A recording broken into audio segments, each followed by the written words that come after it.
మోషే గారు ఒక బోధ చేశాడు ఇశ్రాయేలుకి. ఇదిగో ఇశ్రాయేలు ప్రజలారా, మీరు ఒక గోత్రం వాళ్ళు దేవుడు సేవ చేస్తారు కనుక మీ 11 గోత్రాల వాళ్ళు సేవ చేస్తున్న లేవి గోత్రానికి మీకు వచ్చిన ప్రతి దాంట్లోనూ 10వ భాగం ఇవ్వండి అన్నాడు.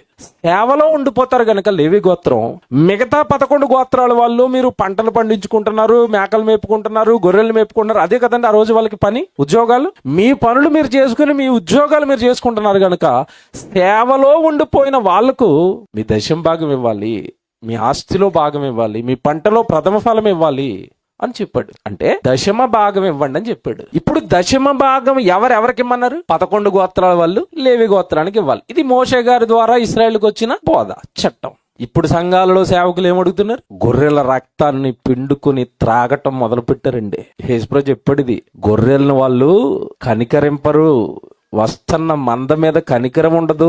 అప్పులు పాలైపోయి వాడు ఏడుస్తుంటే అప్పులు పాలైపోయినాడట 10వ భాగం ఇవ్వాలట. ఎంత దారుణం అండి, ఎంత దారుణమైన బోధలండి ఇవి.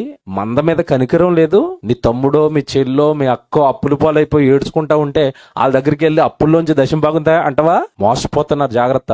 వాళ్ళు ఒకప్పుడు దేవుణ్ణి ఎలాగైతే నమ్మారో, శాస్త్రులు పరిసయ్యులు ఎలాగైతే దేవుడికి ఇచ్చారో దానికంటే అధికముగా 10వ భాగం ఖచ్చితంగా తీసి దేవుడి దగ్గర పెట్టాలి అన్నది కాదు. ఇప్పుడు కొత్త నిబంధనకు వచ్చేసరికి నువ్వు ఇంకా అధికంగా చెయ్యాలి. ఏమివ్వాలి దేవుడికి అంటే, జీతం ఇచ్చో డబ్బులు ఇచ్చో సరిపెడతానంటే కుదరదు. క్రైస్తవుడు ఏం సమర్పించాలి దేవుడికి?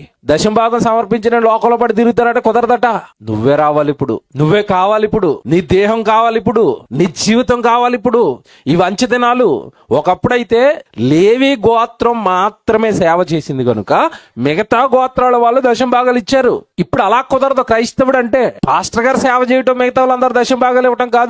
నువ్వు సేవలోకి రావాలి, నువ్వు ఖర్చు పెట్టాలి, నువ్వు సువార్త ప్రకటించాలి, నువ్వు సభలు పెట్టాలి. నీ ధనము, నీ జీవితము, నీ కుటుంబము, నీ ఆయుష్కాలం, నీకున్న వస్తువులు, నీకున్న ధనం సమస్తము దేవుడి కొరకు ఏమైపోతూ ఉండాలి? అర్పణ.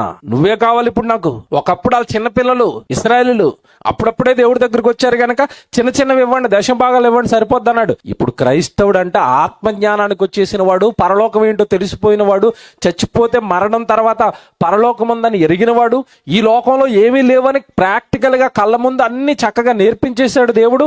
ఎదిగిన నిన్ను అడుగుతున్నది ఏంటంటే, సజీవ యాగంగా నీ శరీరం మొత్తం నాకు కావాలి అంటే ఇప్పుడు జీతం అడుగుతున్నాడా, జీవితం అడుగుతున్నాడా? ఇది ఎవరి బోధ? అపోస్తలుల బోధ. 10వ భాగం ఎవరి బోధ? మోషే గారి బోధ. నీ జీవితం కంటే జీవితమే ఇవ్వాలని తెలుసుకో. దేవుని కొరకే బ్రతుకునిచ్చి పరలోకం